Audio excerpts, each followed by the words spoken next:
Assalamu alaikum wa rahmatullahi ta'ala wa barakatuh. Can everybody hear me? وعليكم السلام ورحمة الله وبركاته. وعليكم السلام ورحمة الله وبركاته. سمعنا شيخنا.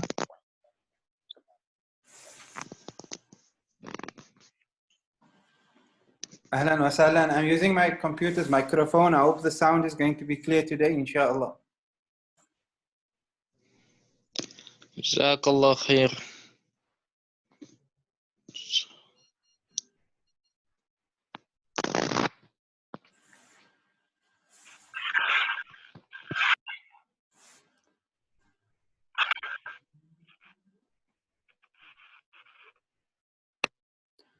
بسم الله الرحمن الرحيم. الحمد لله رب العالمين والعاقبة للمتقين والجنة للموحدين ولا عدوان إلا على الظالمين والصلاة والسلام على أشرف الخلق والمرسلين سيدنا ونبينا ومولانا محمد وعلى آله وصحبه أجمعين. All praise belongs to Allah subhanahu wa ta'ala, and the choicest of blessings and salutations upon our Master Sayyidina Muhammad sallallahu alayhi wa sallam. In our last class, there was a number of tasks and homework that we gave our brothers and sisters, and we pray that many of you took this homework serious and that you actually did that which we asked of you. And the first thing that we asked was that you study the biography of Imam Shafi'i rahimahullah ta'ala. I want to remind you that we are very, very pressed for time in our attempt to complete the study of the Umdat Salik within the duration of 1 year. This is our second class, and our second class is also going to be dedicated to an introduction. In our next class, this coming Thursday, insha'Allah ta'ala, we must start our reading of the actual text, insha'Allah. May Allah subhanahu wa ta'ala make that possible for all of us. Ameen ya Rabbil Alameen. The point being that we have 2 fiqh periods a week for the duration of 1 year. Completing the Umdah is going to be challenging. The only way this is going to be possible is if I give you work and there's a serious expectation from you that you do the work that we ask of you. And one of them was the reading of the biography of Imam Shafi'i. I'm going to take it that everyone is doing so. Secondly, I asked you to look at the 7 branches of fiqh. Who determined and discovered what the 7 branches of fiqh are? Remember in our introduction last week, we spoke at some length regarding the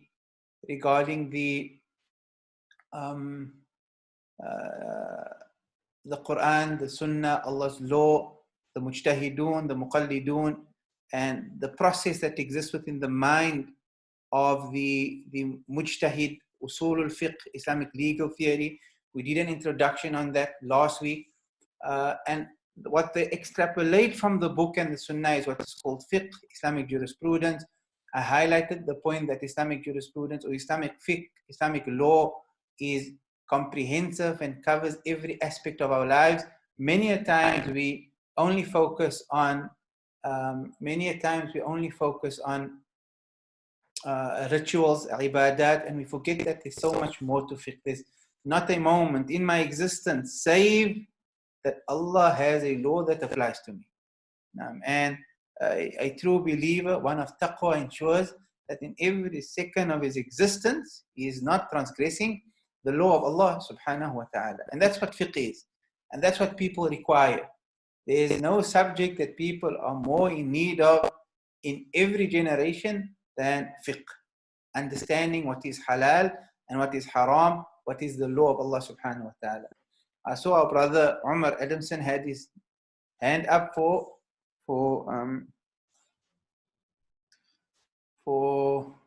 the question on the 7 branches of fiqh. At this point in time, I haven't discussed this with admin yet, but because of my current setup, I'm not able to hear any of you speak back at me. So even if our brother is going to speak, I won't be able to hear. But maybe if you can type it for the benefit of others, and we'll come back to that in a moment, inshallah ta'ala. I'd like to hear from you, but currently my setup doesn't allow for that. And in due time, inshallah ta'ala, I really want us to be interacting as much as possible, and therefore I've been pushing for live sessions. I've been pushing for live sessions so that we can meet each other, speak to each other, inshallah ta'ala. Also reading your comments that are coming through in the chat. May Allah subhanahu wa ta'ala bless all. So our brother Sharafuddin, he comments and he said that there's ibadat, sahih, mu'amalat, munakahat. Yani, munakahat, the scholars call the chapter that deals with marriage and divorce, they call it mu'asharat. And I say that in the modern world today, they call that al-ahwal al-shakhsiyah, or you can call that personal law, or more specifically, MPL, Muslim personal law. And then we also have jinayat, so that's 1, 2, 3, 4. Naam. Ahlan. So I'm waiting on the rest, that's 4, another 3 to go. But I'm going to continue. I also asked you to download the book, the Tabaqat Shafi'i of Ibn Qadi Shuhbah. I told you for the purpose of what I want to cover today, and that is to give you an introduction to the men of the Madhhab. What we're looking at today, inshallah ta'ala, is, I'm just waiting for it to appear on my slide. If you give me a second. We're looking at the origin and the structures of the Shafi'i school. And you'll see that over the origins and structures of the Shafi'i Madhhab. And of course, the origin starts with Imam al-Shafi'i, and therefore I asked you to read his biography. And thereafter, we want to look at figures and works they produced, the men of this madhab. I prepared some graphs. They are still somewhat incomplete, so I do apologize for that. But in due time, inshallah ta'ala, everything will come your way. Now, so our brother Kareem wrote Ibadat, Mu'amalat, Al-Ahkam al-Shakhsiyah. Na'am. Al-Ahwal, that should be al-Shakhsiyah. Uqubat, Al-Ahkam al-Sultaniyah, Al-Siyar, and Al-Adab. Now, I'm sorry that I'm drifting off topic, but this was last week's homework. Jazakallah khair for that CD. So, just Uqubat would be Hudud. Now, so we know what Ahwal Shakhsiyah is. We know Uqubat or Hudud refers to the penal code. It refers to punishment, the type of punishment that government is allowed to administer. And there are two types of punishments, of course, hudud. There's going to be what we call mandatory hudud. Mandatory hudud would be that which was prescribed by Allah and His Rasul. الزانية والزاني فاجلدوا كل واحد منهما 100 جلدة. That's mandatory. But there's another type of had where the qadi administers a punishment from his own side. And that's what they call ta'zir. And you can translate that as a discretionary punishment, because the judge uses his discretion to determine how many lashes or what type of punishment you should get. And that, of course, today many times take the form of imprisonment, or it could take the form of fines that you need to pay. Now, that is uqubat. After uqubat, he mentioned al-ahkam al-sultaniyah. Al-ahkam al-sultaniyah is the title that I prefer using is called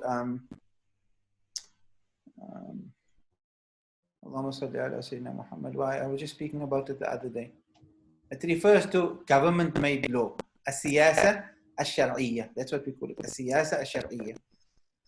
Even though you're not going to easily find me recommending that you read any of the works of Dr. Yusuf al-Qaradawi, but his book on as-siyasa al-shar'iyyah proves to be rather beneficial, as long as you're reading it with a teacher, such that you don't receive any information therefrom that may be detrimental in your understanding of the essence of our Sharia, of this religion and this deen.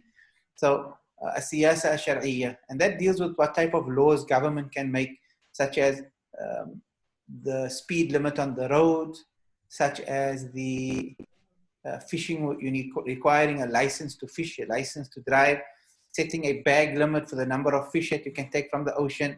Those are all fall under the section Ahkam al-Sultaniyah. And Imam al-Mawardi wrote a book also on that, Ahkam al-Sultaniyah. And that basically are guidelines for governments how they can operate and run their countries. So if you thought that the Sharia didn't cover what our governments may do and may not do, then think again. Allah Sharia covers that as well. As-siyar, you can translate perhaps as foreign policies, because they deal with how an Islamic state interacts with other countries, with other nations. How a Darul Islam interacts with another Darul Islam, and how a Darul Islam interacts with a Darul Kufr, and a Darul Islam interacts with a Darul Harb. So these type of foreign policies you find under siyar. And then adab is etiquette.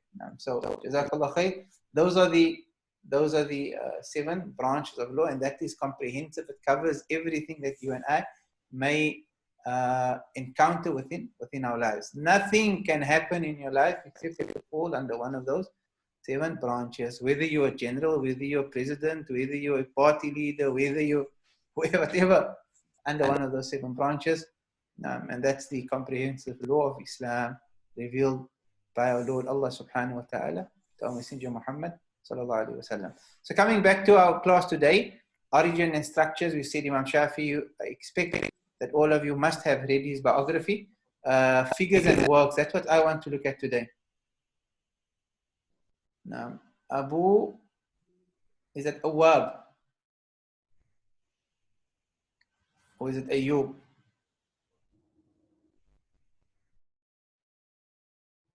What's your name, Sidi? I'll come back to your question in a moment. What is the reference for those 7 types? I'll come back to it in a moment, inshallah ta'ala. Remind me at the khawab. Interesting. Remind me at the end, and then I'll get back to it, inshallah. I want to focus on our class today, figures. And so Imam Shafi'i, rahimahullah ta'ala, we mentioned that he was born in Gaza, the very Gaza that he is suffering today. May Allah subhanahu wa ta'ala free the lands of Gaza and remove all oppression from Muslims. He was born there at the age of 2. His mother took him to his homeland, back to Makkah al-Mukarramah. That's where his family comes from. Imam Shafi was the Imam al-Muttalibi. He came from the Banu al-Muttalib. And we all know that Rasulullah sallallahu alaihi wasallam came from Banu Hashim. Rasul sallallahu alaihi wasallam was Muhammad bin Abdullah bin Abdul Muttalib bin Hashim bin Abdi Manaf. Abdul Manaf had 4 sons. Hashim was the one, and Al-Muttalib was the other. Do you know who the others were called? Abdul Shams and Nawfal. Those are the 4. Abdul Shams and Nawfal, they never had a good relationship with Al-Muttalib and Hashim. And therefore, the children, Banu Al-Muttalib and Banu Hashim, they always stuck together. The Prophet ﷺ said, Nahnu referring to Nahnu Banu Hashim. Wa Banu Al-Muttalib, and the sons of Muttalib, Kashay Wahid, we are like one family, Fil Jahiliyyah wal Islam, in the time of ignorance and Islam. Imam Shafi came from the tribe of Muttalib. I memorized his lineage a very long time ago, and I doubt I'm going to get it right, but to read something like Muhammad bin Idris bin Uthman bin Shafi' bin Abbas bin Sa'ib bin Ubaid. I think Sa'ib or Ubaid fought in the Battle of Badr from the Sahaba. Ibn Abdi Yazid, Ibn Hashim, Ibn Al-Muttalib. I speak under correction. I think Muttalib had a son by the name of Hashim. If you check these books, so if you check these books, you will see his lineage over there. So he meets up with Rasul sallallahu alaihi wasallam in Abdul Manaf. His grandfather was Al-Muttalib. The Prophet's great grandfather was Hashim and Al-Muttalib. They were like one, all from the Quraysh. So Imam Shafi went to Mecca. He studied under Muslim Khalid al-Zanji. I told you that. Muslim bin Khalid al-Zanji. Al-Zanji means someone that is pitch black. But Muslim bin Khalid al-Zanji was actually, what do you call it? Snow White. He was Snow White, but they called him al-Zanji, which means pitch black. So they were playing around with his color. Of course, we believe that in Islam, in the early days, from the time of Prophet sallallahu alaihi wasallam, racism existed among the Arabs. And Rasul sallallahu alaihi wasallam broke down racism when he elevated the status of Sayyidina Bilal radiallahu ta'ala and radiallahu and others. The Prophet sallallahu alaihi wasallam established that no person in Islam can ever be judged based on the color of his skin. Sayyidina Bilal radiallahu ta'ala an was honored and listed among the greatest of Sahaba, even though he was from Abyssinia, even though he was not Arab, even though he never had lineage, even though, but he was honored more than people that came from the greatest of tribes and the most honorable of tribes. The Prophet sallallahu alaihi wasallam, all these type of isms Rasul sallallahu alaihi wasallam broke down with his seerah, and he was a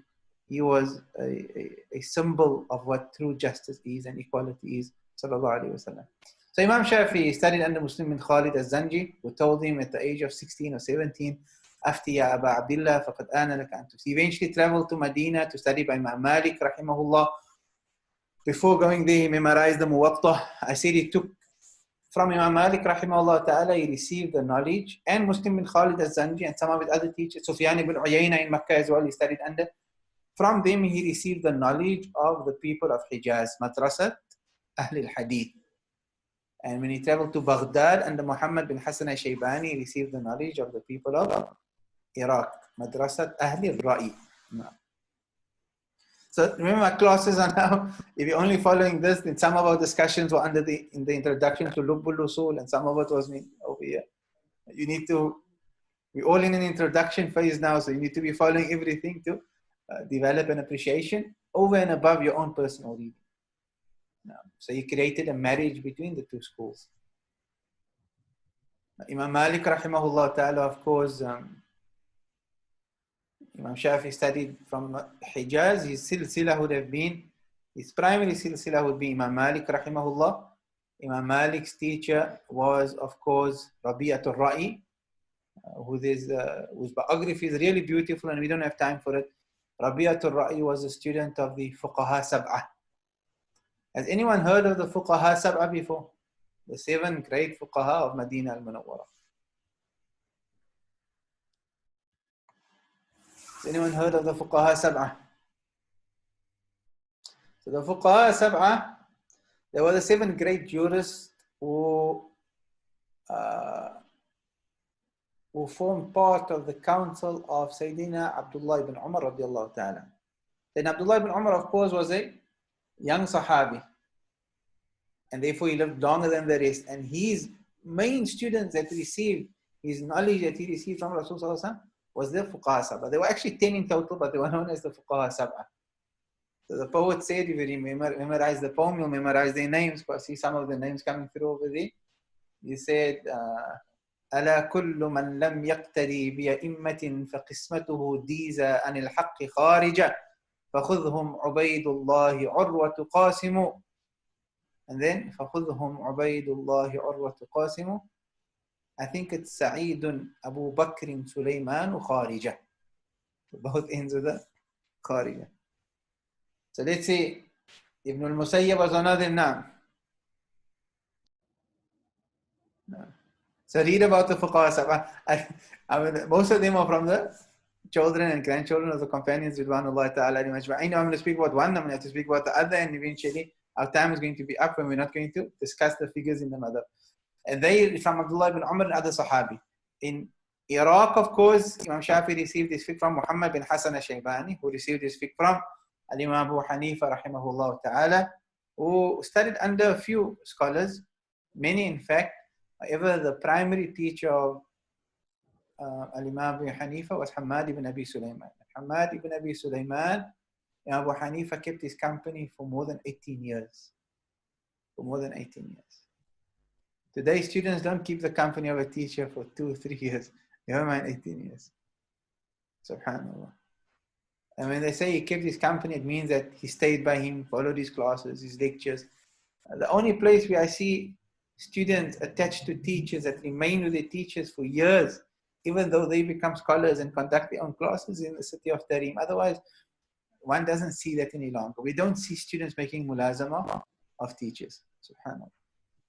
So Hamad ibn Abi Sulaiman received his fiqh from Ibrahim al-Nakha'i. Ibrahim al-Nakha'i, I think, received his fiqh from Al-Qama ibn Aswad, who was a student of Abdullah ibn Mas'ud radiallahu ta'ala. So Shafi'i received the legacy of Abdullah ibn Mas'ud, the legacy of Abdullah ibn Umar, and he created the marriage between the two. He started off his madhab in Iraq, Baghdad, but there he was still very much influenced by his background, primary background of knowledge, which is the Ahl al-Hadith background. And as he developed, Imam Shafi'i rahimahullah ta'ala eventually settled in Egypt, where he formulated his madhab Jadid. So the madhab he formulated in Baghdad, Iraq, was known as the madhab Qadim. The madhab he formulated in Egypt was known as the madhab Jadid, the new madhab. Imam Shafi'i, of course, traveled to Egypt to visit Al-Imam Layth ibn Sa'ad. Layth ibn Sa'ad was the scholar, the mujtahidin in Egypt. And Imam Shafi'i traveled there to meet him.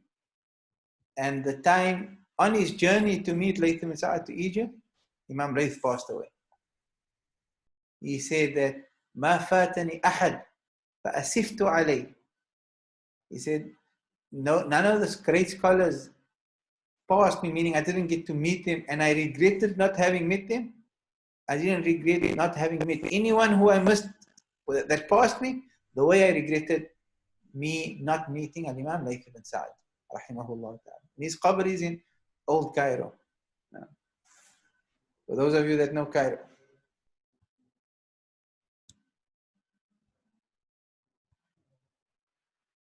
I'm wondering if our brothers from Cairo is with us today. I don't see them. So, Old Cairo, beautiful. Ahlan Muhammad al-Fatih, Mubarak, Marhaban Sayyidi. Yes, very close to the grave of Imam Shafi'i. Myself and Sheikh Muhammad Ka is also teaching our Seekers Guidance. In 2002, we spent just over a month in Cairo and visited all these places. And just walking around in Old Cairo, we came to the Jami' Layth ibn Sa'ad, and we found the grave of Imam Hafiz ibn Hajar al-Asqalani. They're all buried in close vicinity to each other. Now, so Imam Shafi'i rahimahullah eventually arrives in Cairo, formulates his madhab Jadid, and he teaches, I said in my class last week, he taught in the Jami' of Amr ibn al-As. We eventually, Imam Shafi'i rahimahullah ta'ala passed away. No, Waqi ibn al-Jarrah. Ahlan, Abu al-Hasanayn. So, now Imam Shafi'i, his madhab Qadim, I'm not going to focus on that now. I'm going to look at his madhab Jadid. So, Imam Shafi'i, of course, had many students now in his madhab Jadid. The most important of them were Al-Imam Muzani rahimahullah ta'ala and Imam Rabi' ibn Sulaiman al-Muradi. I think that should come up on my next slide.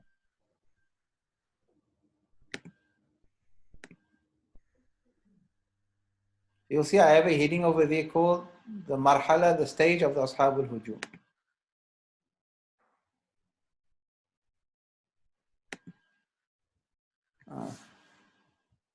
Things are not going so 100% on the slides. Inshallah. I'm not, the last time I used PowerPoint was many years ago. So, Imam Shafi'i had a number of students over there. One of them was Rabi' ibn Sulaiman al-Jizi, and from Giza. And another of his students over there was, we mentioned Rabi' ibn Sulaiman al-Muradi. Another famous student of Imam Shafi'i in his madhab Jadid was Abdullah ibn Zubayr al-Humaydi. And al-Humaydi has become known because of a musnad that he authored, known as Musnad al-Humaydi. If you're into the study of hadith, you should know the Musnad al-Humaydi. That was a student of Imam Shafi'i rahimahullah ta'ala. In fact, when Imam Shafi'i traveled to Egypt, he traveled with Imam Shafi'i rahimahullah ta'ala. No. So he had many students. The most important of them, even though his name is not appearing on your slides, was Al-Imam al-Muzani, and with Imam al-Muzani, Rabi' ibn Sulaiman al-Muradi. Imam Muzani, because of the Mukhtasar that he authored. The Mukhtasar al-Muzani played a major role in the Shafi'i madhab for many years thereafter. Another student of his was Imam al-Buwaiti, who also authored a Mukhtasar, but the Mukhtasar Buwaiti did not received the same acceptance that the Mukhtasar of Imam al-Muzani had. Rabi ibn Sulaiman, I spoke about him last week. I said that he was the mu'adhin at the Jami' ibn Tulun, and he used to call the adhan for Fajr, pray Fajr, and after Fajr he used to make his way to the Jami' Amr ibn al-As, where he would study with Imam al-Shafi'i. After the demise of Imam al-Shafi'i, Rabi' ibn Sulaiman al-Muradi played the most important role, and that's what I want to come to today. Because his classes became the seat of the Shafi'i Madhhab in Egypt. So everyone's hearing of Imam al-Shafi'i. Those who benefited from him immediately benefited, but of course, generally, a person's worth many a times only strikes the hearts of students of knowledge after the person leaves the world. May we not be from those that regret not having benefited from mashayikh after they pass on. Let us benefit from them while they are alive.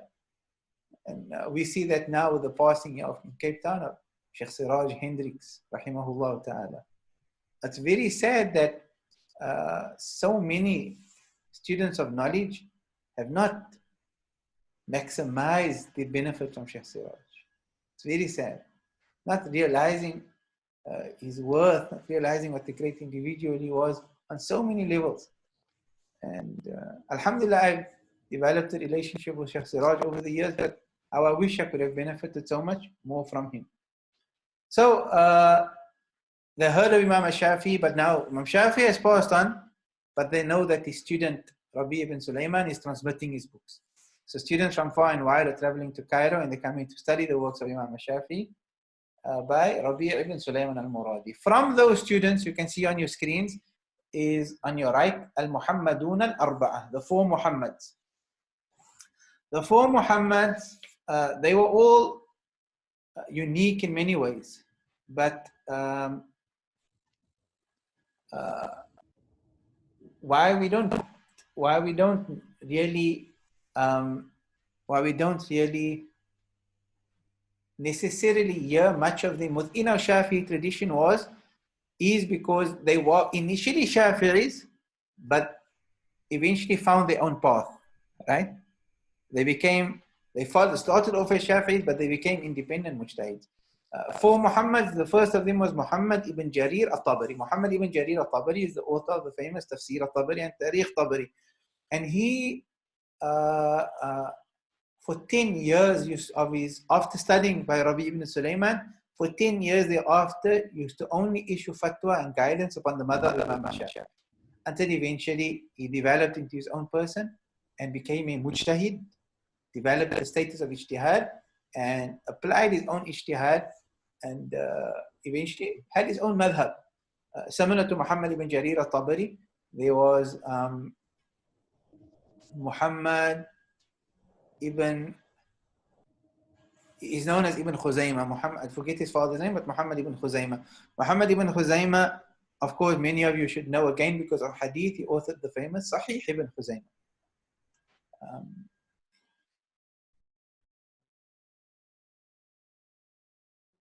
Imam Shafi'i actually, a whole genre of literature on hadith changed because of Imam Shafi'i. If you look at hadith books authored prior to Imam Shafi'i, you will find that if you look at the Muwatta Imam Malik rahimahullah, you'll find that the Muwatta is filled with so again, the assumption is everybody should have studied some level of hadith before. So they would find marfu' and maqtu' narrations within in the hadith books. Hadith from the Prophet ﷺ, but you'd also find many aqwal of Sahaba and fatawa of the Sahaba and so forth and so on. And you would read a hadith book, but in the hadith book there would be many narrations from Abdullah ibn Umar and Abdullah ibn Mas'ud and Abu Hurairah and so forth and so on, and not all from Rasul sallallahu alaihi wasallam.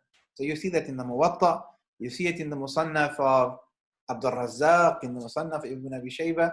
You find that prior to Imam Shafi'i rahimahullah ta'ala, hadith books were filled with hadith from Rasul sallallahu alaihi wasallam and from the Sahaba. And Imam Shafi'i, when he defended the honor of the hadith, and emphasize that nothing can be compared to Qala Rasulullah sallallahu alaihi wasallam, and that the fatwa of a Sahabi, as much as we carry the Sahaba on our heads, he said, Hum rijal wa nahnu rijal. Not trying to discredit the Sahaba. Imam Shafi'i rahimahullah ta'ala, like Imam Ahmad ibn Hanbal said of Muawiyah ibn Abi Sufyan, that we cannot compare ourselves to the dust that settled on his feet. They are men that met Rasul sallallahu alayhi wa sallam. But in terms of fatwa, in terms of ilm, their ability to deduct rulings from the words of Rasul sallallahu alayhi wa sallam, the Quran, in that instance, from them, the mujtahidun among them is similar to the mujtahid that is not from the Sahaba.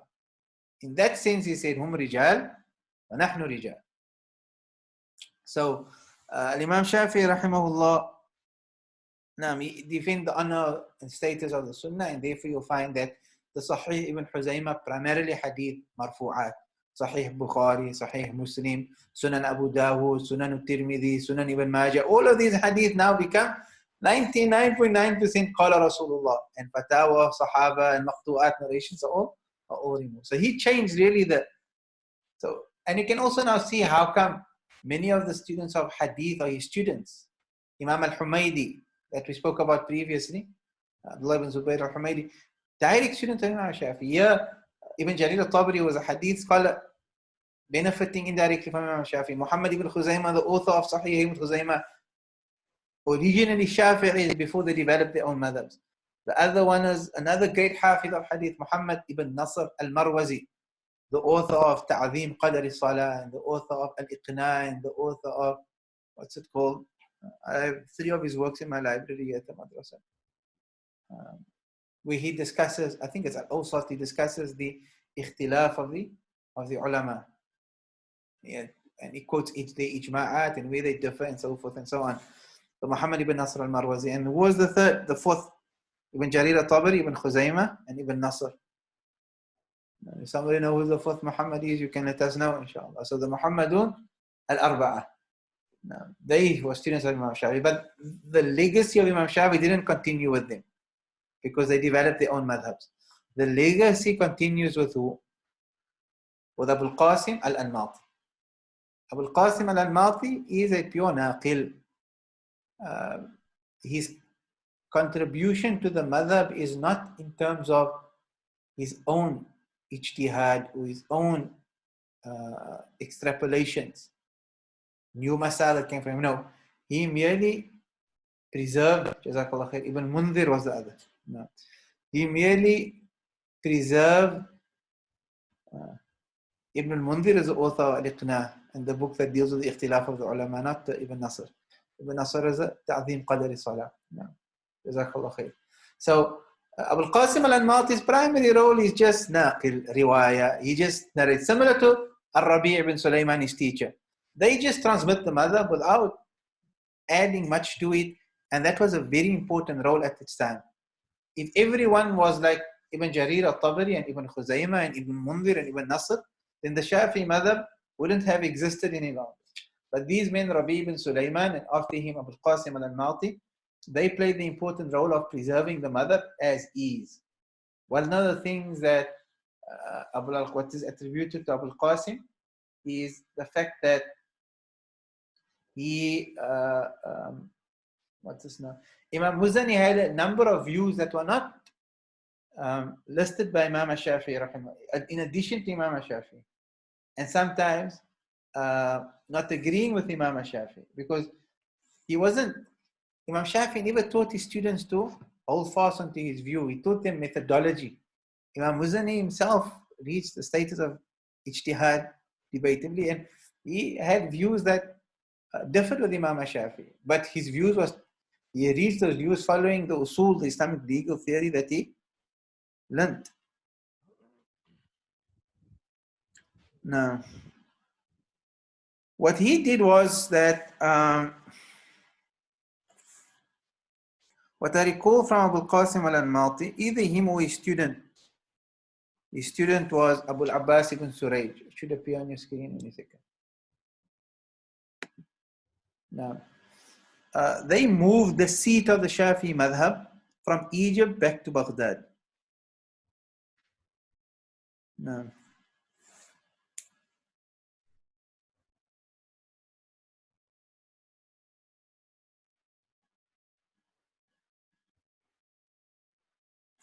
He passed in the way 288. So he preserved the madhab and removed the views of Imam al-Muzani. After him, the next important person, now remember there's many men and there's many scholars. What I wish to achieve in what remains of this class is to only highlight important personalities, and once you take the skeleton from me, then I can remember our teacher Sheikh Taha, when he conducted these classes with us many years ago. I'm speaking maybe 2002, 2003. What I did was I took the skeleton, we memorized the skeleton, so it gives you a good appreciation of the history and development of the Shafi'i madhab. But as you're reading, you're going to come across new works, new books, new scholars, and sometimes it can be very confusing. But if you study the biographies of these scholars, who their teachers were and who their teachers' teachers were, eventually they're going to connect to this table that we're sharing with you today. And that you will, believe it or not, you will find it to be very refreshing once you are able to connect a new scholar that you found to this particular table, like Bayhaqi and other such great men. So Abu al-Abbas ibn Surayj, while I'm chatting with you, I'm also browsing through the Tabaqat Shafi'iyya of Ibn Qadi Shuhba. I just walked into my library this morning, alhamdulillah, about half an hour ago, and maybe 30, 40 minutes ago, and found it laying on top in a box. And the students here haven't yet sorted out the library. No. But he spread the madhab. And he was now the sheikh of the Shafi'i madhab in Baghdad, Iraq. And students from all over, they came to study by him. He also defended the Shafi'i school.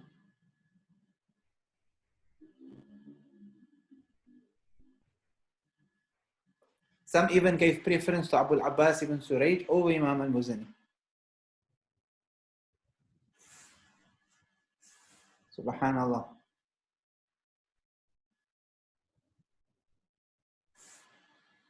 Subhanallah. And he passed away in the year 306 at the age of 57. They all died very young. Subhanallah. From Abu al-Abbas, he was also known to have debated with the son of the founder of the Zahiri madhab. Dawood bin Ali al-Zahiri is the founder of the Zahiri madhab. If you're Dawood bin Ali al-Zahiri, the founder of the Zahiri madhab, he is actually listed among the students of Imam al-Shafi'i.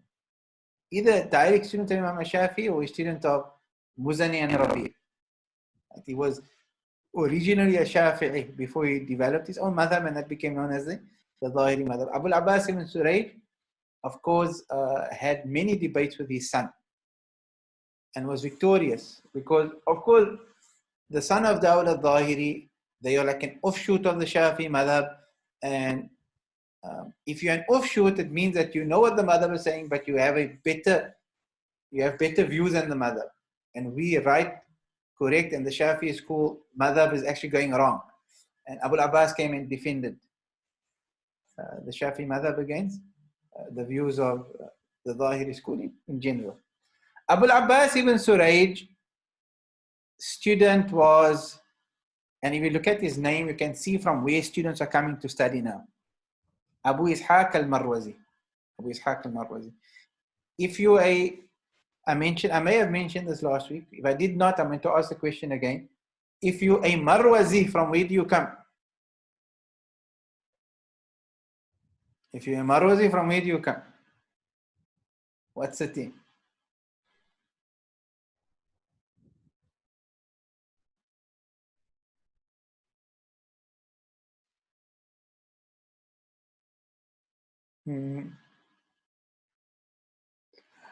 I'm reading your answers, but you can't see me smiling.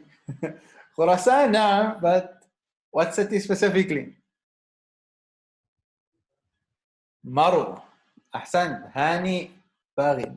Maru. If you're from Maru, you call Maru. Maru is in Khurasan. So those who say Khurasan are not entirely incorrect. So now people are traveling now from where? All the way from Khurasan to the center Baghdad to come and receive the fiqh of Imam al-Shafi'i from Abu al-Abbas ibn Suraj. Abu Ishaq, who comes from Maru, settles there after Sheikh Abu al-Abbas passed away, and he takes over the seat of the Shafi'i madhab. So students are still coming to him from afar to come and study. But as the world works, eventually scholars and students that comes to study under Abu Ishaq, even Abu al-Abbas, even Abu al-Qasim, they're returning to their homelands. And when they return to their homelands, they create their own madrasas, their own zawiyas, their own madrasas, their own arbita, their own darul ulums, like in the world that we are living in, the current world. And they create institutions. However, not every institution is going to become well known. However, there are two centers in the world that becomes, so the amount of students coming from Maru and their brilliance and the madrasa of fiqh that is being created in Maru eventually gives birth to another leg in the Shafi'i school. So if you look at the next slide, you will see what I'm speaking about. In Iraq, Abu al-Qasim al-Daraqi receives knowledge from Abu Ishaq al-Marwazi, and he takes over the Shafi'i school. He heads the Iraq leg of the school. While one of the students of Abu Ishaq is Abu Zayd al-Marwazi, he travels back home to Maru and he starts teaching over there and in Khurasan. So he establishes a new leg of the Shafi'i school. Their students respectively, so you can see there the one tariqa becomes known as al-tariqa al-Iraqiyya, and the other is al-tariqa al-Khurasaniyya. These are basically two seats of the madhab now. Egypt is no longer a seat. Can you imagine that? Abu Zayd al-Marwazi's student al-Qaffal al-Marwazi, he further solidifies the school of the madhab and that leg of the madhab, and eventually becomes known as Shaykh al-Tariqa al-Khurasaniyya, the Shaykh of the Tariqa al-Khurasaniyya. While, if my memory serves me correctly, most of this are documented by memory. Abu Hamid al-Isfarahini becomes known as the Shaykh al-Tariqa al-Iraqiyya. He does the same with Qafal al-Marwazi does in Khurasan. So that's where we are now. Al-Qafal al-Marwazi and Abu Hamid al-Isfarahini. The biographies of these scholars, again, I want you to familiarize yourself with all of them until you feel comfortable.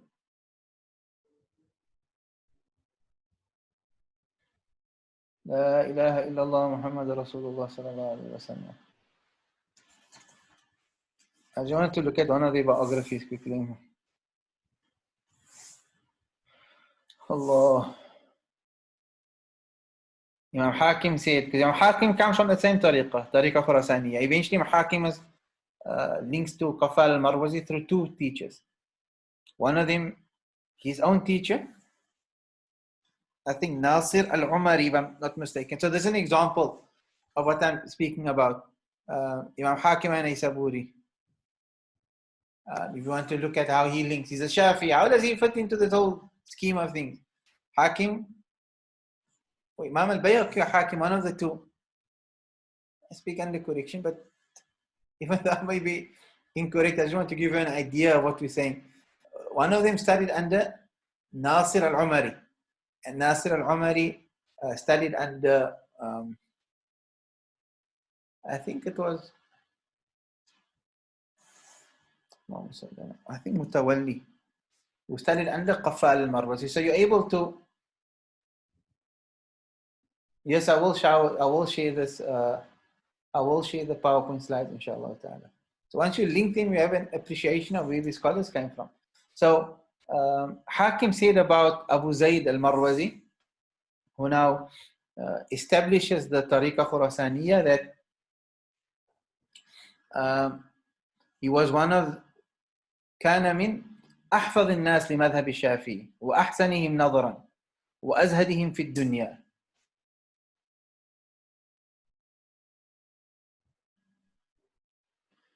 Abu Bakr al-Bazzaz. So again, for us to appreciate the personalities we are dealing with, Abu Bakr al-Bazzaz says that I accompanied Abu Zayd from Naysapur to Makkah.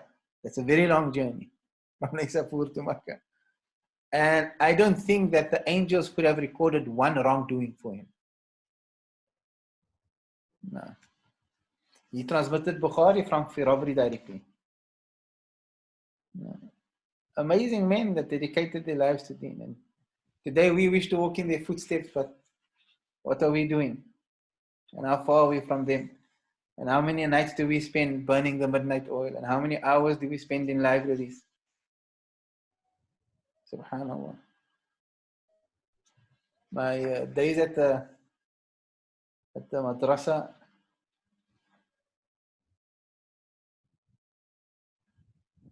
or days where we witness students spending time and hours in the library. Our teacher, Sheikh Taha, one of the things I'm very happy about this course, I haven't spoken about Sheikh Taha for a very, very long time.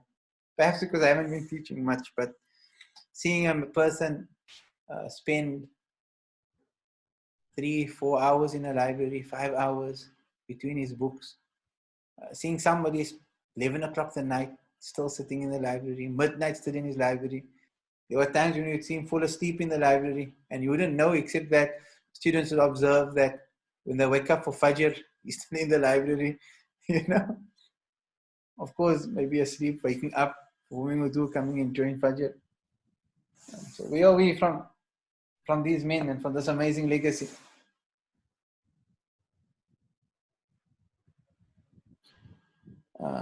Who asked me I saw somebody asking Qafal al-Kabir. Al-Qafal al-Marwazi was known as Qafal al-Saghir. Qafal al-Kabir was someone else. No. But his story was amazing. Sayyid Ahmad, that teaches here at the madrasa, and more than once I heard him speaking about Qafal al-Marwazi.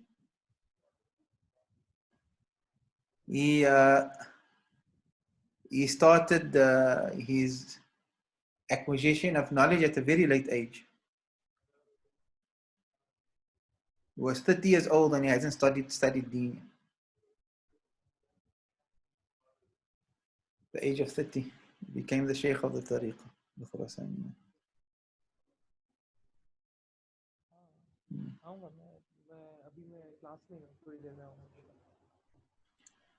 نعم على كل حال.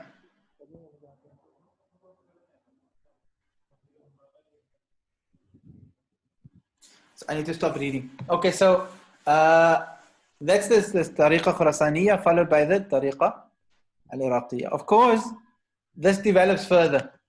I don't know how my next slide is going to look. So,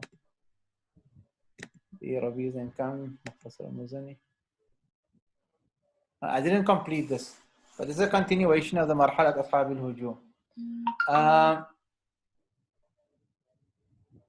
Qafal al-Marwazi students, for some reason or the other, it's not coming to me right now. Does anybody know who his students were?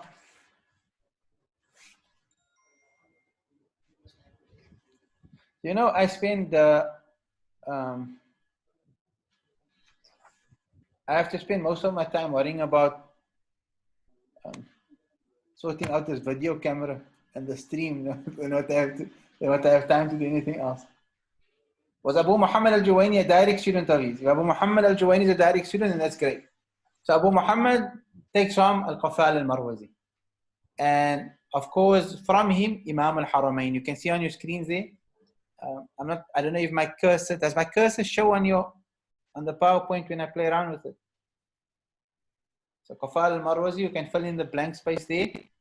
Abu Muhammad al-Juwayni, the father, Imam al-Haramain, and then Imam al-Haramain. Imam al-Haramain authored one of the, at this point in time, it was one of the greatest works in the Shafi'i Madhhab. So let me put things into perspective for you very quickly. The primary text that was taught was the Mukhtasar al-Muzani. Everyone is teaching Mukhtasar. All the scholars whose names I came across, they're teaching the Mukhtasar al-Muzani. Many of them wrote their own commentaries on the Mukhtasar al-Muzani. Their commentaries were called ta'liqat. So there were many ta'liqat on the Mukhtasar al-Muzani. Like I think Abu Ishaq had a ta'liq on the, Abu Hamid al-Isfarahini had a ta'liq on the Mukhtasar al-Muzani. So these, because fiqh is constantly growing. As long as life continues, there's going to be new discussions and new questions coming about in terms of in the life of a Muslim. What's halal, what's not halal, what's haram. Like today we're living in an era where the amount of new masail that comes about is nearly every day. The other day I was asked about missile paste. That's not discussed in our early days, even though that's not perhaps one of the greatest examples. The different types of contracts, the different instruments of finance, the different methods of banking. We're living in a world where constantly there are new masail, there are new contracts coming about, and scholars are discussing this and contributing. And the contributions and additions primarily is added to the ta'liqat, the commentaries that are authored on the Mukhtasar al-Muzani. And of course, here and there, independent works was also authored. One of the students of Qafal al-Marwazi, I think it was Mutawalli, he had his own books that he authored, independent from the Mukhtasar al-Muzani in the Tariqah Khurasaniya. However, what Imam al-Haramain does is, he takes whatever views and discussions has been held within the Shafi'i school to that present day.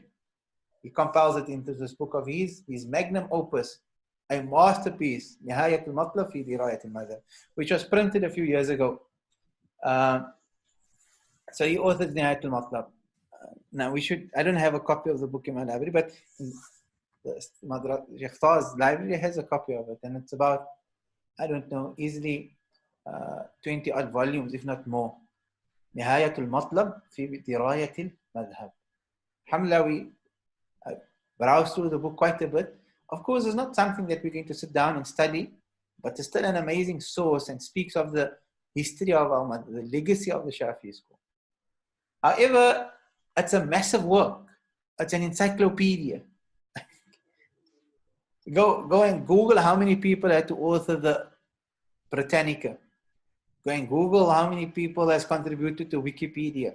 Here you have one man producing an encyclopedia of roughly 30 volumes. Nihayat al-Matlab fi Dirayat al-Madhhab. Can you imagine what amazing personalities these are? Imam Ghazali was a student of Imam al-Haramain. And Imam Ghazali rahimahullah ta'ala realized that this book is too long for anybody to study. And if people really want to benefit, I'm going to have to shorten the work of my teacher. But while he shortened the work for the benefit of the masses, many said that he destroyed the Nihayat al-Matlab. Imam al-Haramain's life work, he took the entire work and he abridged it into a book called Al-Basit, as you can see. And Basit was still long, so he abridged Basit to Al-Wasit. And then he took the Wasit and he abridged it even further to Al-Wajiz. Al-Wajiz has been printed many years ago by Badar al-Kutub al-Miyya in a single volume, and before that as well.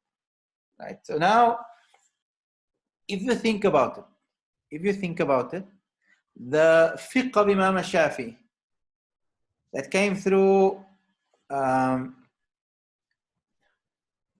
who remembers the names?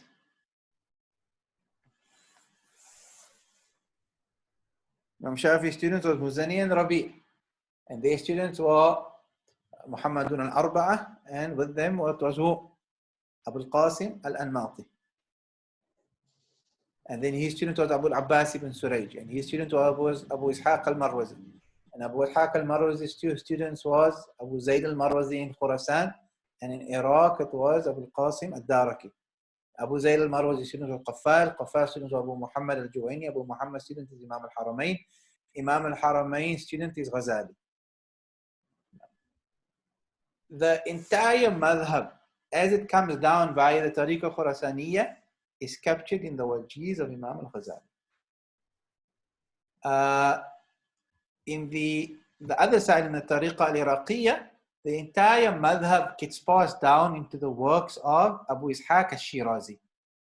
Abu Ishaq al-Shirazi is known as Al-Sheikh Abu Ishaq al-Shirazi, because he saw Rasul sallallahu alayhi wa sallam in a dream, and the Prophet called him Ya Shaykh. And that was after he authored the book Al-Muhadhab, and the Prophet took the Muhadhab from him and read through it. And therefore, in Hadramaut, Sayyid Habib Umar once he taught the Muhadhab of Ishaq al-Shirazi. So, Al-Imam Nawawi eventually, as we're going to come to Imam Nawawi in a moment, Imam Nawawi said that you shouldn't study the books of the Ashab al-Hujum. These are all now the Marhala Ashab al-Hujum. He said you shouldn't study their books. They are contributing views to the madhab, therefore they are called Hujum. The views of Imam Shafi is called Aqwal, and the views contributed to the madhab by the students of Imam Shafi up until before Nawawi and Rafi'i are called Ashab al-Hujum. Therefore, this is titled Marhalatu, the stage of Ashab al-Hujum.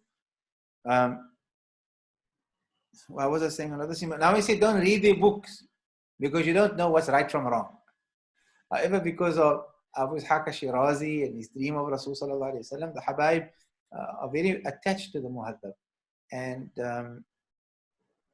Muhammad al-Zuhaili's edition of it, I think in almost 7 volumes, highlights what views in the Muhadhab are not official views. And of course, the scholars in Hadramaut are people that they grow up with Shafi'i fiqh. They love Shafi'i fiqh. It's part of it's like the blood flowing through their veins. You can't imagine how alive fiqh is to them. You can't imagine how alive fiqh is to them. So when Habib Umar was teaching the Muhadhab, he was teaching it as a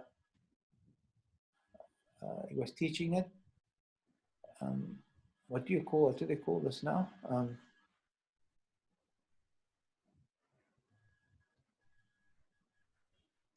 Al-Fiqh al-Madhahib al-Arba'a.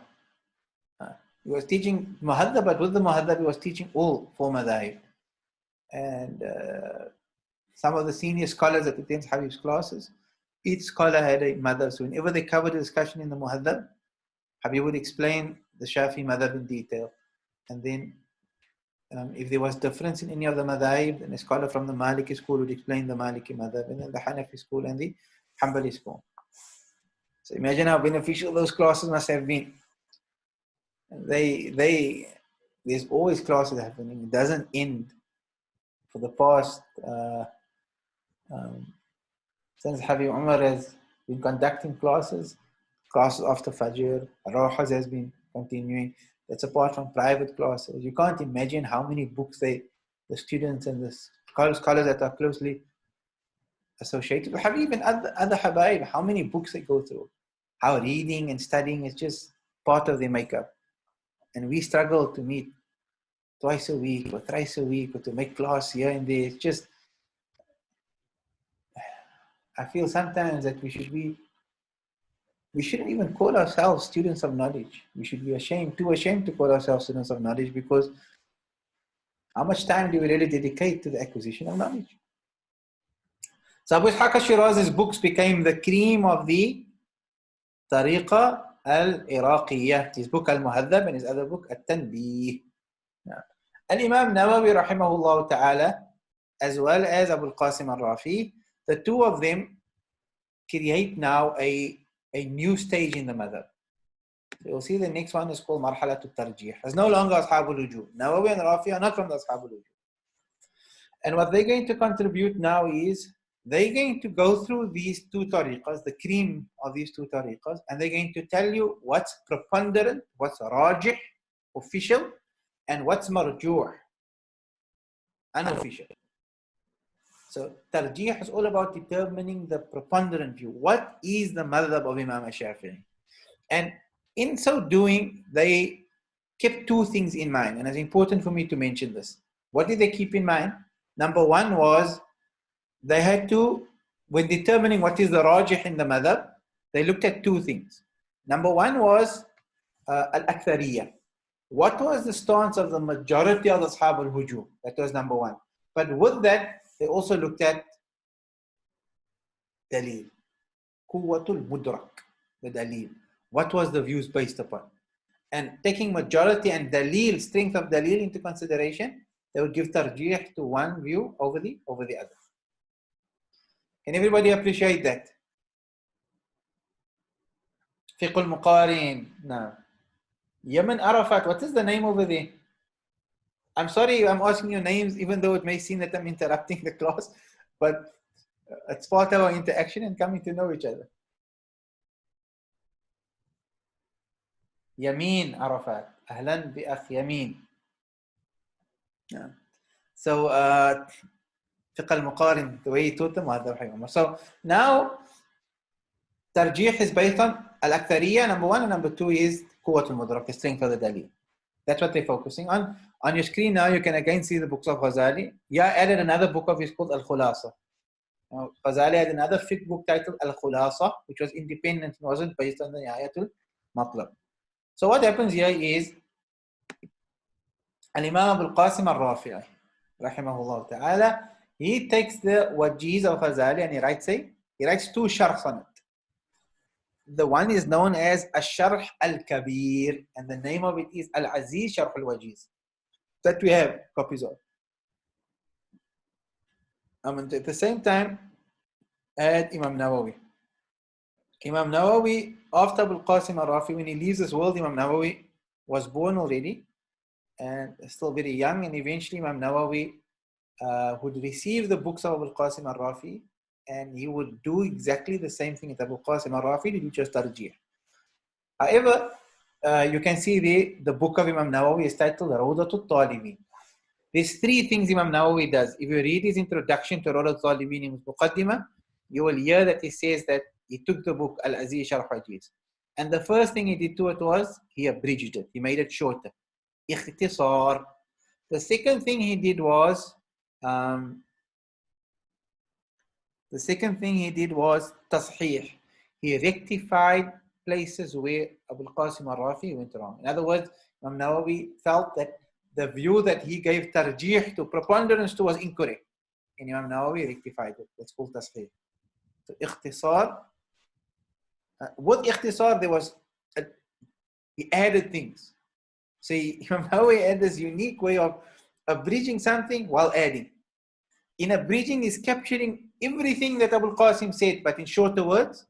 And on top of that, he adds to it, ziyadat. So the three things that he does is, and I need you to focus with me. I know our class is going on for long now, but he takes the Aziz Sharh al-Wajiz and he abridges it, ikhtisar. Number two, tasheeh. He rectifies where he went. Abul Qasim Al-Rafi went wrong, and ziyadat he adds. Abul Qasim Al-Rafi also has a musnad that he authored, and he was known for karama. Abul Qasim Al-Rafi, one night, one of his students observed that while he was writing some of his books, he doesn't have a musnad, I speak under Quran. He has a commentary on the musnad of Imam Shafi'i. He wrote a sharh on the musnad of Imam Shafi'i. So while writing some of his works, either the Aziz or the Sharh on the Musnad Shafi'i, they observed him writing, and they saw a branch of a tree that he was sitting close by, lowering itself and lighting up such that he could see what he was writing. Rahimahullah ta'ala.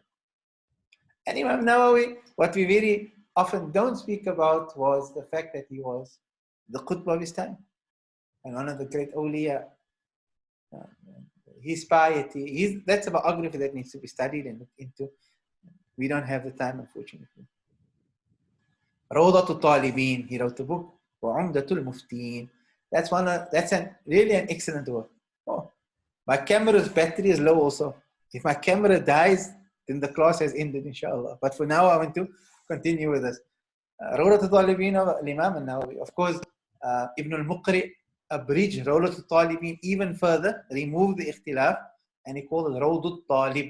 And Shaykh al-Islam Zakaria al-Ansari, he wrote a commentary on Rawdatul Talib, and he called it Asna al-Matalib, Sharh Rawdatul Talib. We have a copy in our library inside. What else? Imam Abul Qasim Al-Rafi authored also an independent book called Al-Muharrar. I have it connected here. Oh, you can't see the slides, right? In the slides, you can see that I have the Muharrar connected to Wajiz, because some held the view that the Muharrar was a mukhtasar of the Wajiz. Others said it was not a mukhtasar. Others said that it was just an independent work. Independent or connected to the wajiz, the important thing is he focused on rajih, tarjih, stating what is right from wrong. Imam Nawawi took his muharrar and he did the same three things to it. Where is this?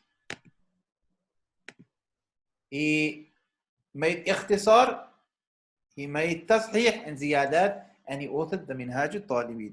The Minhaj al-Talibin is now, of course, the most important text in the Shafi'i Madhhab. That is your final level of study. When we are studying the Umdat Salik, it has a preparation to study that book, the Minhaj al-Talibin. The Minhaj al-Talibin received much attention from the scholars. And what happened was, the stage after Imam Nawawi now became known as the marhala of tahqiq. So you had Imam Shafi'i, that's the first marhala. Second marhala, Ashab al-Hujub. Third marhala, marhala al-Tarjih, Abu al-Qasim al-Rafi and Imam al-Nawawi. The next stage after that is marhala tahqiq, where scholars are now questioning the results that Imam Nawawi rahimahullah ta'ala came to. Predominantly they are in favor. Here and there they are criticizing. One of those who criticized, not criticized, but was equally impressive, in fact, Imam Nawawi rahimahullah ta'ala, was the famous scholar Ibn Rif'ah. And then from the other muhaqqiqun, there was Izzuddin Ibn Abdis Salam, Sultan al-Ulama, and there was Badruddin al-Zarkashi, and Taqiyuddin al-Subki, and his son Tajuddin al-Subki.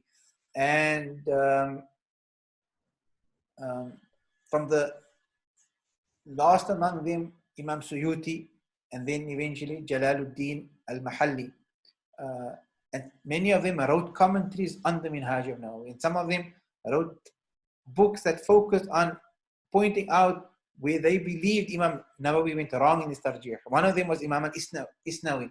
Isnawi was very critical of Imam Nawawi, and he authored the Muhimmat, where he supposedly criticizes Nawawi for some of the tarjihat that he has taken, but scholars responded to it.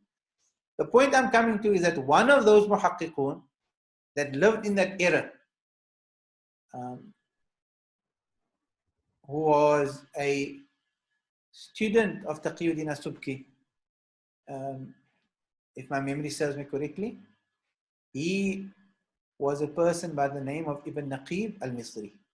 And this Ibn Naqib al-Misri, his service to the Minhaj of Imam Nawawi was that he took the Minhaj al-Talibin, he abridged it, he made the Minhaj even smaller, ikhtisar, which comes from the Muharrar. Remember the Wajiz, then the Muharrar, then the Minhaj. He is making it even shorter. But what this Ibn Naqib al-Misri is also doing is that he is removing ikhtilafat, the differences of opinion. And his book is called Umdat Salik wa Umdat Nasik. And that's where the book that we are studying comes into this entire picture. And I don't have more time to, there's much more to share. Like, I'm not claiming, I know many times somebody says there's much more to share. Somebody maybe wants to show that he has a lot to say. I don't have much to say, but regarding this topic, there are a number of books like the Muhadhab and the Majmu' of Nawawi and the Takmila of the Majmu' by Al-Atis scholar Muti'i and Subki's Rawdi in. But however, I want you to discover this journey by yourself. We're going to be studying the Umdat Salik when we meet on Thursday. I already asked you to read the biography of Ahmad ibn Naqib al-Misri. I'm going to touch on his biography very shortly, and then we're going to jump into his introduction. In his introduction, a lot what we discussed today will start making sense for many of us, because he may be referring to some of what we discussed today, inshallah ta'ala. So when we meet next week, not next week, Thursday, inshallah, the first thing we're doing is we're touching on the biography of the author. You now know the role of the Umdat Salik, how it's connected to the Minhaj of Nawawi, and how that forms part of the Marhala al-Tarjih, and it's an abridgment as well as a rectification of the Muharrar that comes from the Wajiz of Imam Ghazali, which is the cream of the Tariqa Khurasaniya, but also has views of the Tariqa Iraqiyya, because Nihayat al-Matlab of Imam al-Haramain was not just the Tariqa Khurasaniya, he included whatever he had access to of the Tariqa Iraqiyya as well. And how that leads up to Imam Shafi'i rahimahullah ta'ala. That's where we are. And that's where we continue when we meet on Thursday, Inshallah tabaraka wa ta'ala. Are there any questions before we conclude?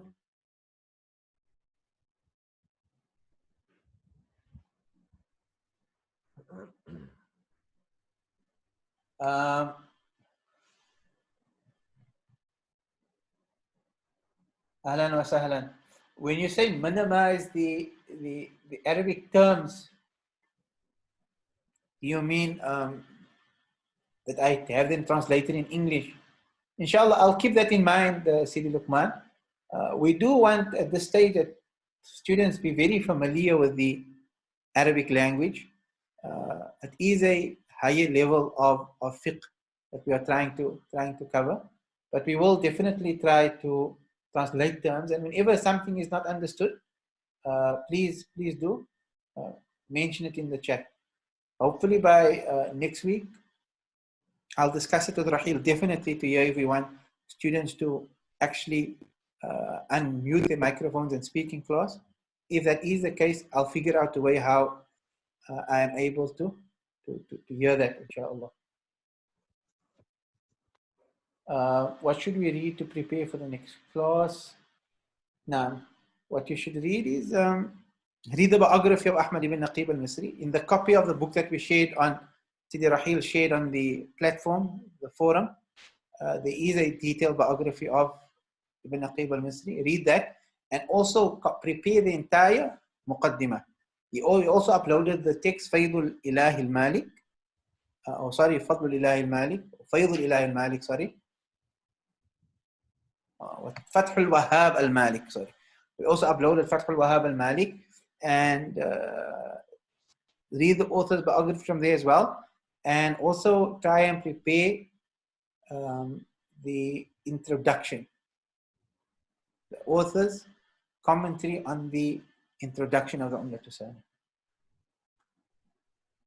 will be based on the Mu'tamad in the schools on the view and certain scholars. We're definitely going to engage in look at the ikhtilaf, without a doubt. We cannot adequately be preparing for the minhaj without looking at ikhtilaf. So even though Ibn Naqib cut out the ikhtilaf, the author will be in the commentary and in our classes we will be looking at the ikhtilaf among the muhaqqiqun. There's one stage after the marhalatul tahqiq that can be referred to as the marhalatul shuruh. Now these stages are not, you're not going to necessarily find them in any text.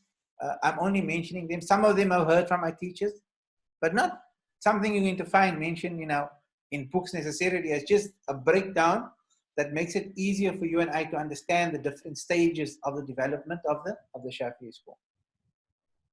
So yes, we will be looking at the ikhtilaf. Strength of al-dalil or quwwat al-mudrak, what we mean thereby is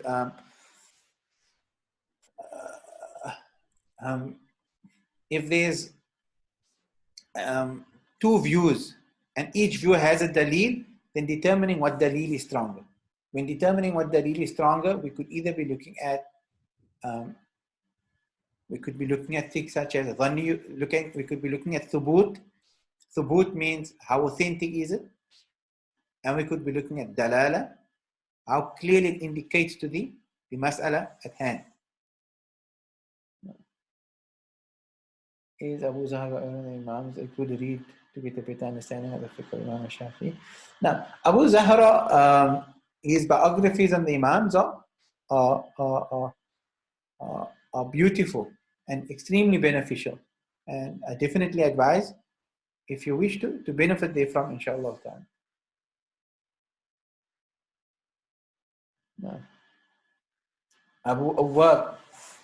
May Allah make us all from the Awwabin. Allah make us with an intention that Allah makes us all from the Awwabin.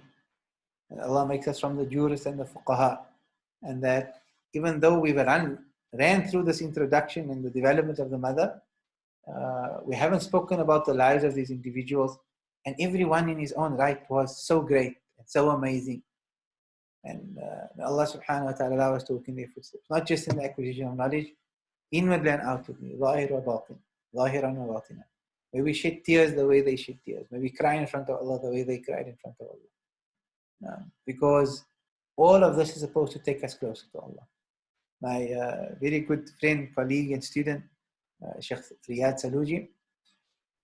I don't know if any of you know him. He's one of the senior students of Sheikh Mukhtar Maghrawi. Sheikh Mukhtar told him when he started studying with us in 2000, and I think that was 2007 or 8. Sheikh Mukhtar told him that the day you increase in knowledge and not in proximity and closeness to Allah is the day you should stop studying. And if we were to apply that rule, we should all stop immediately. Allah forgive us and pardon us and make us from the true scholars. بهذه النوايا بما نوى سلفنا الصالح وبما نوى سيدي الحبيب عمر وإلى حضرة النبي محمد صلى الله عليه وسلم الفاتحة.